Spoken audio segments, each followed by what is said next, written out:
போகின்றேன் நான் போகின்றேன். இது சக்கரவாக ராகம். இப்ப இன்னொரு ராகத்தை ஒரு சினிமா பாட்டை வச்சுக்கிட்டு தான் நம்ம இப்ப சவுந்தரராஜன் பாடினது, திருவாலியார் பாடினது, சிதம்பரம் ஜெயராமன் அவர்கள் பாடினது, இவங்க முன்னோடிகளா அவங்க பாடின பாட்டை பார்த்ததுமே நம்ம இந்த ராகம் கண்டுபிடிக்க முடியும். இப்ப அப்படி இல்லை. இப்ப பாட்டு என்னமோ பாடுறாங்க, நல்லமோ வசன நடைய, அதுக்கு ஒரு பாடல் ஆசிரியரும் வசன நடைய எழுதி கொடுவாங்க. அதை போயிட்டு நான் உனக்கு ஆத்தங்கரையோட நின்றுகிட்டு இருக்கேன், மரத்தை பார்த்துக்கிட்டு இருக்கேன் அப்படின்னு வசனமா எழுதுறேன். அதுக்கு ஒரு பாட்டு விஷயம் வச்சு பாட்டு பாடுறாங்க. அதெல்லாம் இந்த பாட்டுகள்லாம் அந்த விஜய் டிவியில என்னமோ போடுறாங்க, சூப்பர் சிங்கர்னு. அந்த நிகழ்ச்சியில என்னென்னமோ பாடுவீங்க.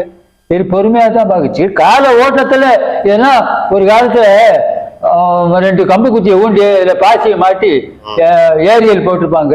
ஒரு திருச்சியை போட்டா அது சிலோன் எடுக்கும், சிலோனை போட்டா டெல்லி எடுக்கும். அப்படி ஒரு ரேடியோ ஒரு பெரிய பெற்று. அதுக்கு பிறகு வந்து டிரான்சிஸ்டர் வந்துச்சு, அப்புறம் டேப் ரெக்கார்டு வந்துச்சு, அப்புறம் கேசட் வந்துச்சு, இப்ப பென்ட்ரைவ்னு ஒண்ணு அது எவ்வளவு கால விஞ்ஞான முன்னேற்றம் இதெல்லாம்.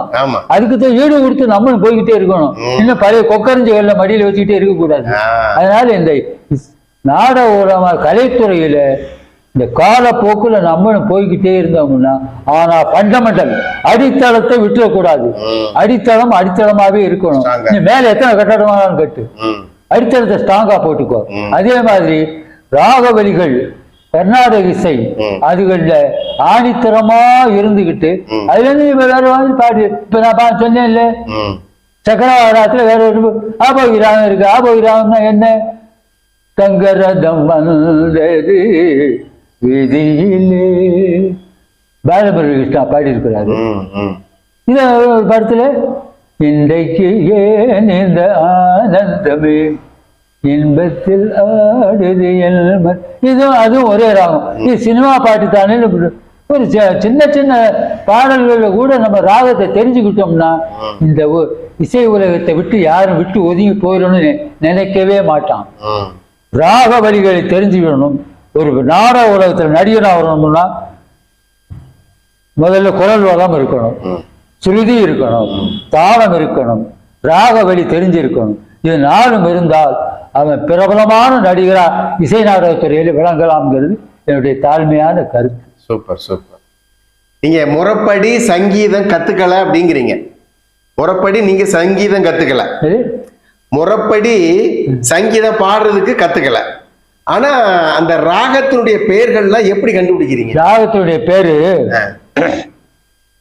ஒரு பாட்டை வச்சுதான் இன்னொரு ராகத்தை கண்டுபிடிக்க முடியுமே தவிர, அதுக்கு ஒரு ராகம் இப்ப கல்யாணி ராகத்துக்கு மேலகர்த்தா என்ன அப்படின்னு சுரவரிசை பண்ணணும்.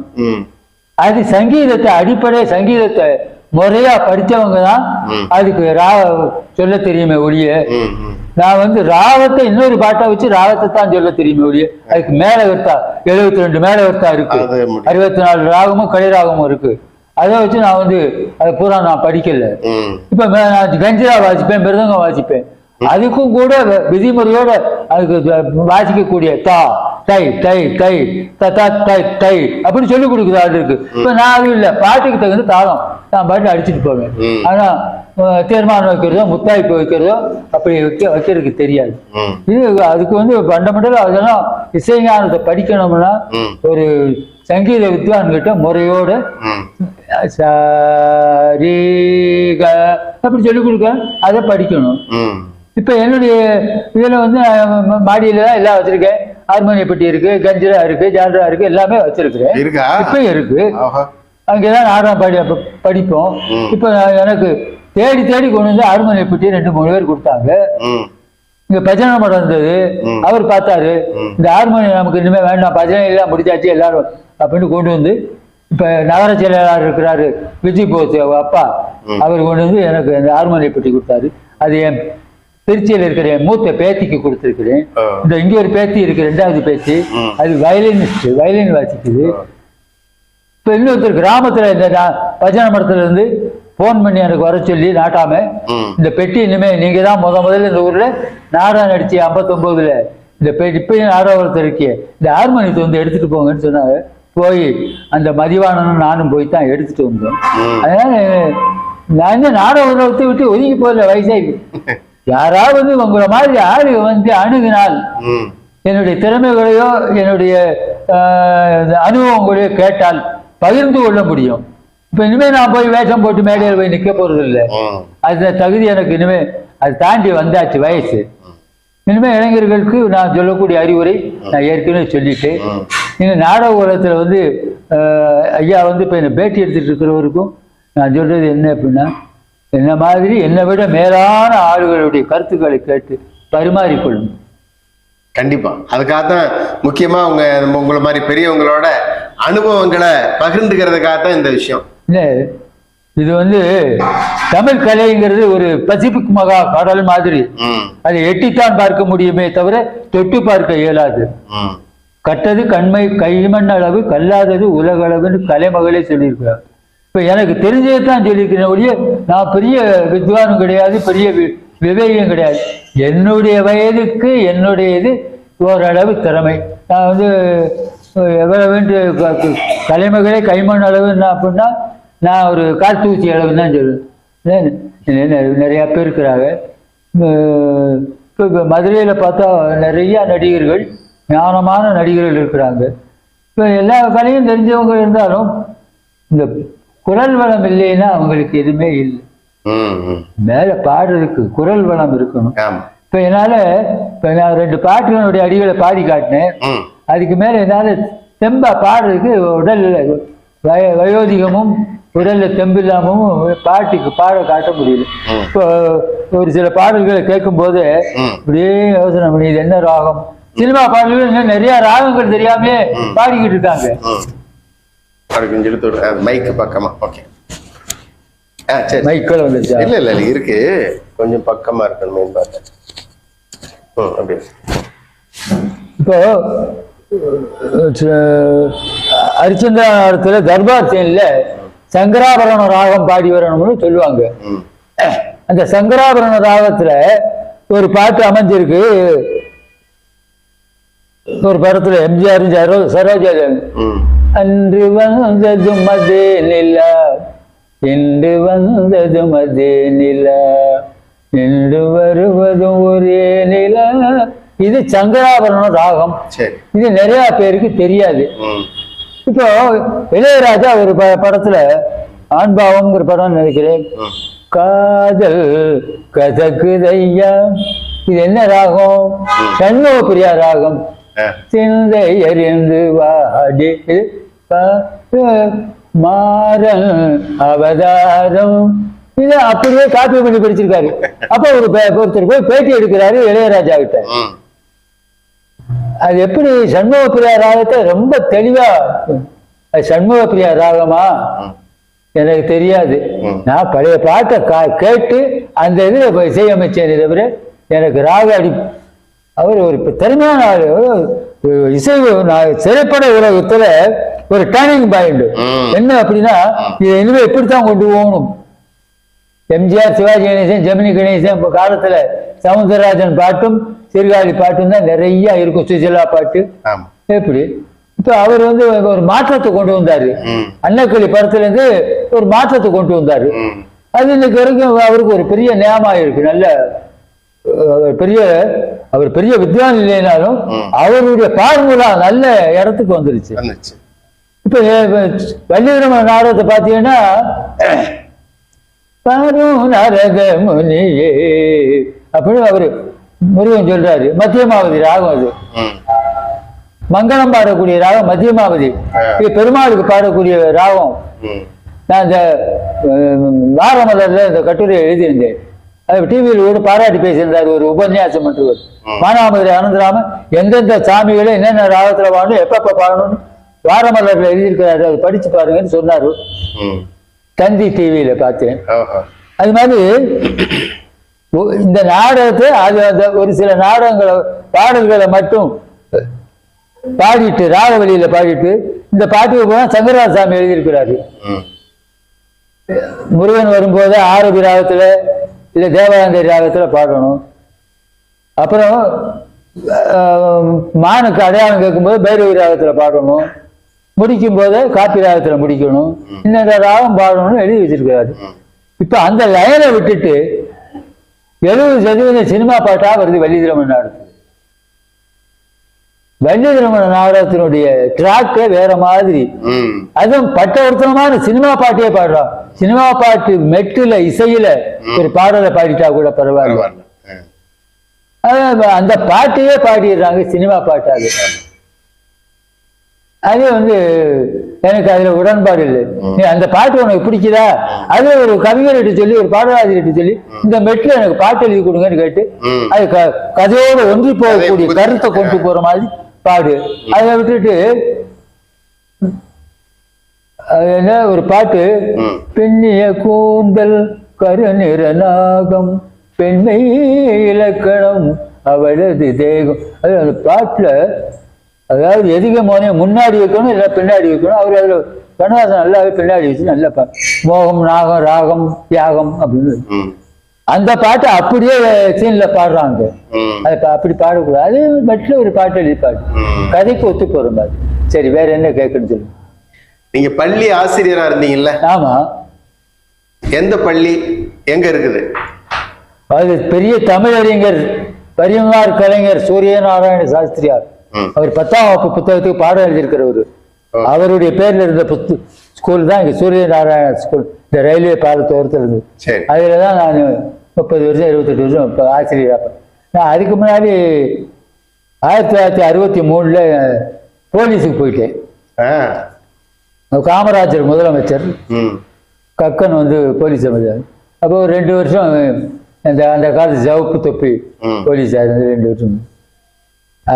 என்னுடைய திறமைகளுக்கு, என்னுடைய எக்ஸ்ட்ரா ஆக்டிவிட்டிஸ் டேலண்ட்டுக்கு போலீஸ் உத்தியோகத்தை குறை சொல்லல, அது நல்ல உத்தியோகம். அது என்னுடைய திறமைகளை வெளிக்காட்டுறதுக்கு அந்த உத்தியோகம் சரியா இல்லை. நான் இது 5 மணி நேரம் 5-6 மணி நேரம் ஆசிரியர் பணி புரிஞ்சிட்டு அடுத்ததை நான் பார்க்கலாம். நான் ஏற்கனவே சொல்லியிருக்கேன் ஆர்டிஸ்ட்.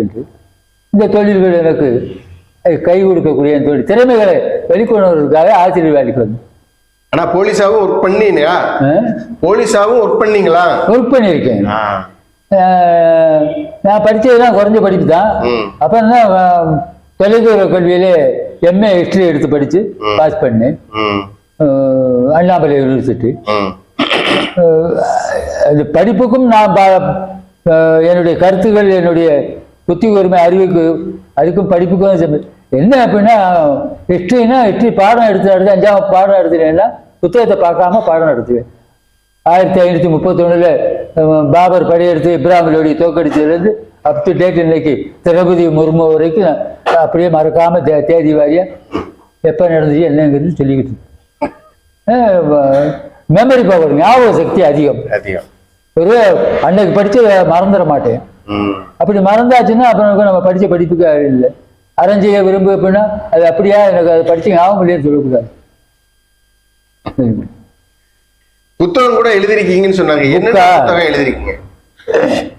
முதல்ல நான் தமிழ் புத்தகம் எழுதினது முத்துராமலிங்க தேவருடைய வாழ்க்கை வரலாறு. இங்க இருக்கிற முக்கியமான ஆளுகை என்கிட்ட சொல்லி, ஏன்னா அவரோட நெருக்கம் அதிகம். நான் எங்க அப்பாவும் அவரும் நெருங்கிய நண்பர்கள். அதனால நான் அவர்கிட்ட பக்கத்திலே இருந்ததுனால அவரை பற்றி 1990 தியாக தீபம்ங்கிற தலைப்புல முதல் புத்தகம் எழுதினேன். அப்புறம் மருதவர் வரலாறு எழுதினேன். அப்ப இப்ப வேலுநாச்சியார் வரலாறு நாடகம் எழுதியிருக்கிறேன். ஹரிச்சந்திராவே நான் மயான ஆண்டத்தை இப்ப இருக்க லைனை விட்டு வேற மாதிரி கலைஞர் வசனத்தை பிக்கப் பண்ணிக்கிட்டு அந்த மாதிரி வசனங்களோட எழுதியிருக்கிறேன். சித்தர்களின் சிறப்பு, பழமொழிகளும் அதன் விளக்கங்களும், அறிவியலும் ஆன்மீகமும், இந்து இந்தியன் இந்தியா, தமிழ் தமிழர் தமிழகம், எரிந்தது எரிவது எரிய போகுது, அது முக்கியமான கருத்து. புராண காலத்துல இருந்து என்னென்ன எரிஞ்சது, அதுக்கு அடுத்தது இப்ப என்ன எரிஞ்சுக்கிட்டு இருக்கு, இனிமேல் எரிவது எது அல்லது எரிக்கப்பட வேண்டியது, போகி போகி அன்னைக்கு எரிக்கிற மாதிரி எதெல்லாம் எரிக்கணும், இந்த புத்தகத்தை எழுதியிருக்கிறேன். இன்னும் ஒரு சில புத்தகங்கள் என்கிட்ட இப்ப என்ன அப்படின்னா, இந்த புத்தகம் என்னுடைய காலத்துக்கு பிறகு எல்லாம் யாராவது அபகரிச்சுட்டு போயிடுவாங்கட்டு என் மகளுக்கு 2 பேரும் புறாம எடுத்துட்டு போயிட்டாங்க, டூர் கொண்டு போயிட்டாங்க. ஆனா இது அச்சடிச்சு முறைப்படி வெளியிடலையா? வெளியிட்டாச்சா? புத்தகங்கள்லாம் வெளியிட்டீங்களா? புத்தகம் வெளியிட்டு 2 புத்தகம் தான் பப்ளிஷ் பண்ணது. மற்ற பூரா கம்ப்யூட்டர்ல பிரிண்ட் அவுட் எடுத்து ஒரு 2-3 புத்தகத்தோட வச்சுட்டேன். அவ்வளவுதான். வெளியிட்ட புத்தகம் 2 புத்தகம். ஒண்ணு தியாக தீபம், இன்னொன்னு மருதுபாண்டியர் வர்றாரு. 2 தான் வெளியிட்டு. சரி சரி சரி. அது கூட என் கைவசத்துல இந்த ஒரு புத்தகம் இல்லை இப்ப வெளியிட்டது. சரிங்கய்யா. கடைசியா அந்த ஒரு கொஸ்டின் மட்டும். உண்மையான பேரு உங்களுக்கு அனந்தராமன். இந்த பசும்பொன் வாத்தியார் நீங்க எல்லாரும் சொல்றாங்க, அந்த பேரு ரொம்ப முக்கியமான கேள்வி இது. அதாவது எங்க ஊர், நான் பிறந்து வளர்ந்த ஊர்ல ஒரு முத்துராமலிங்க தேவர் மேல பற்றில்லான ஜனங்கள். அவர் காலமானதுக்கு அப்புறம் அவர் படத்தை இந்த குரு பூஜை நாளில் வச்சு பூஜை பண்ணுறதுக்கு ஊர்வலமாக கொண்டு வர்றதுக்கு, அப்போல்லாம் இப்போ இருக்கிற மாதிரி பிளெக்ஸ் போர்டோ பெரிய பெரிய படங்கள்லாம் கிடைக்காது. சின்ன ஒரு பிளக்கு தயார் பண்ணி ஒரு சின்ன ஸ்டாம்பு சைஸ், பாஸ்போர்ட் சைஸ் படம் தான் கிடைக்கும். அப்போ என்கிட்ட வந்து நான் வாலிபனாக இருக்கிற நேரத்தில் 23 வயசுல தேவர் படம் ஒரு படத்தை கொண்டு வந்து கொடுத்து 2-3 அட்டையை வாங்கி கொண்டு போட்டு இதில் வரைங்க அப்படின்னு. எனக்கு அந்த படம் ஆர்ட் வந்து இந்த சயின்ஸ் படங்கள்லாம் பாட புத்தகத்தில் வரைவேனே ஒழிய இந்த படங்களை அவ்வளவு இதாக என்ன கலரை எப்படி ஷேடிங் ஆற்றணுங்கிறத தெரியாது. இருந்தாலும் கொண்டு வருது முடியாதுன்னு சொல்ல முடியாமல் தட்டாம அதை வாங்கி ஒரு 5-6 படம் அட்டைகளை வரைஞ்சேன். அது பெரிய பெரிய படம், ஒரு 4 அடி உயரத்தில் 2 அடி அகலத்தில் அட்டைகளை வரைஞ்சி கொடுத்து, அதில் ஒரு படம் ஒரு மனுஷன் மாதிரி ஒரு படம் இருந்தது வைங்க. அது அந்த ஊருக்காரங்களுக்கு தேவர் படம் அதை ஒத்துக்கிட்டு அதை இன்னைக்கும் கண்ணாடி அடைச்சு அந்த பிள்ளையார் கோவில் இருக்கு அந்த படம். அதுக்கப்புறம் என்ன அப்படின்னா அவங்க என்னை விட்டுட்டு அந்த படத்தை வாங்கிட்டு போயிட்டாங்க, அவங்க காரியம் முடிஞ்சிருச்சு. ஆனா எனக்கு என்ன ஆச்சு அப்படின்னா, ஏன் நம்ம இதையே வரைஞ்சி கொஞ்சம் முன்னேற்றத்துக்கு கொண்டு வரக்கூடாதுங்கிற ஒரு ஆசை வந்துச்சு. அப்புறம் நானே பல படங்களை, சிவாஜி கணேசன் படம், எம்ஜிஆர் படம், அப்புறம் சாமி படங்கள், இதெல்லாம் கலர்களை வாங்கிட்டு வந்து அப்பப்போ வரைஞ்சிக்கிட்டு. அப்புறம் எங்கள் அம்மா சொன்னாங்க, நீ போய் சிவகாசியில் பக்கத்து ஊர் தான், 5 கிலோமீட்டர் தான், அங்கே போய் 6 தேவை ஆர்டிஸ்ட்டு நல்லா படினாங்க. அப்போ போய் முதல்ல சஞ்சீவி நாடார்னு ஒருத்தர் பிளக்ஸு இந்த பிளாக் எல்லாம் தயார் பண்ணுறது, அங்கே போய் முதல்ல படித்தேன். காசு சம்பளமெல்லாம் கிடையாது, தினம் நடந்து போகணும், நடந்து வரணும். அப்புறம் பாண்டியன் ஒரு ஆர்டிஸ்ட்கிட்ட போய் ஒரு 2-3 மாதம் படித்தேன். அப்போலாம் இந்த உத்வேகம் என்ன அப்படின்னா, தேவர் படம் வரைஞ்சதுனால நமக்கு அந்த ஒரு பேர் அனந்தராமன் பேர் வச்சுக்கிற முடியாது அப்படின்னு என்ன பேர் வச்சுக்கிறான்னு பல நாள் சிந்தனை உண்டு. அதில் தேவர் பேரத்தை தான் முதல் வரைஞ்சி இந்த வெளி உலகுக்கு நம்ம திறமையை காட்ட வந்தோம். அதனால முத்துராமலிங்க தேவர் ஆர்ட்ஸ்ன்னு வைக்க முடியாது, அவர் ஊர் பேரை வச்சுக்கிறோம்ட்டு பசும்பொன் ஆர்ட்ஸ் அப்படின்ட்டு அந்த பேரே எனக்கு இன்னைக்கு வரைக்கும் நினைச்சு. இந்த பேட்டியின் வாயிலாக நான் பல கருத்துக்களை சொல்லியிருக்கிறேன். இது எல்லாருக்கும் போய் சென்றடைஞ்சா ரொம்ப நல்லது. இந்த வகையில் நான் பெரிதும் நன்றி சொல்ல வேண்டியது யாருக்கு அப்படின்னா, இந்த பேட்டியை இந்த இசை நாடக கலைஞர்களையும் தெருக்கூத்து கலைஞர்கள், நாட்டுப்புற கலைஞர்கள் எல்லாம் நேரடியாக போய் பார்த்து அவர்களுடைய கருத்துக்களை சேகரித்து ரொம்ப சிரமத்துக்கு இடையில் ஊர் ஊராக போய் மாயாகுளம் மாதவன் செய்திருக்கிற பணி பெரிய பணி இது.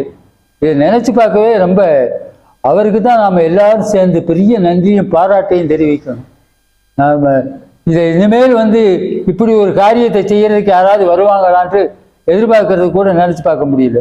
இந்த ஒரு தீர்க்கமான ஒரு காரியத்துக்காக ஊர் ஊராக, அது ராமநாதபுரத்தை பக்கத்தில் இருக்கிற ஊர்லேருந்து இந்த கேமராவை எடுத்துக்கிட்டு ஊர் ஊராக போய் செஞ்சுருக்காங்கன்னா ரொம்ப இதெல்லாம் எல்லாருக்கும் இந்த எண்ணங்கள் வராது, ஏன்னா தானோன்னு இருப்பாங்க. என்கிட்ட கேமரா இருந்தால் ஏதாவது ஒரு படத்தை எடுத்துகிட்டு போயிட்டு ஏதாவது சின்ன ஒரு 2 நிமிஷம் ஓடுற சின்ன படத்தை எடுத்துகிட்டு அதை ஏதாவது கமர்ஷியல் ரீதியாக போய்கிட்டு இருப்பாங்க. இந்த ஒரு மனப்போக்கு வந்திருக்கிறது. நம்ம எல்லாருமே அவங்களுக்கு ஒரு உறுதுணையாக இருந்து, ஏதோ நம்மளை படம் எடுத்தார், மைக வந்து மாட்டினாரு, நம்மளை பற்றி போட்டாருங்க, அதை மட்டும் நினைக்கக்கூடாது. அவருக்கு ஒரு உத்வேகத்தை கொடுக்கக்கூடிய அளவுக்கு பாராட்டு தெரிவிக்கணும். அவருக்கு ஒரு பாராட்டு விழா, ஏதாவது நம்ம இசை நாடக உலகத்திலேருந்து ஒரு நாடகமோ ஆண்டு விழாவுன்னு அவரை முதலிய சீஃப் கெஸ்டா கூப்பிட்டு, சிறப்பு விருந்தினராக கூப்பிட்டு அவருக்கு ஒரு துண்டை போட்டு கொண்டாட போத்தி அவரை பாராட்டினா தான் இந்த கலை உலகத்தினுடைய கருத்துக்களை வெளியே கொண்டு வருவதற்கு அவருக்கு ஒரு வாய்ப்பாகவும் ஒரு உத்வேகமும் கொடுக்கும். ரொம்ப சந்தோஷம் உங்களோட பேசுனது. ரொம்ப மகிழ்ச்சி. என்னங்கய்யா சாப்பிடுங்க.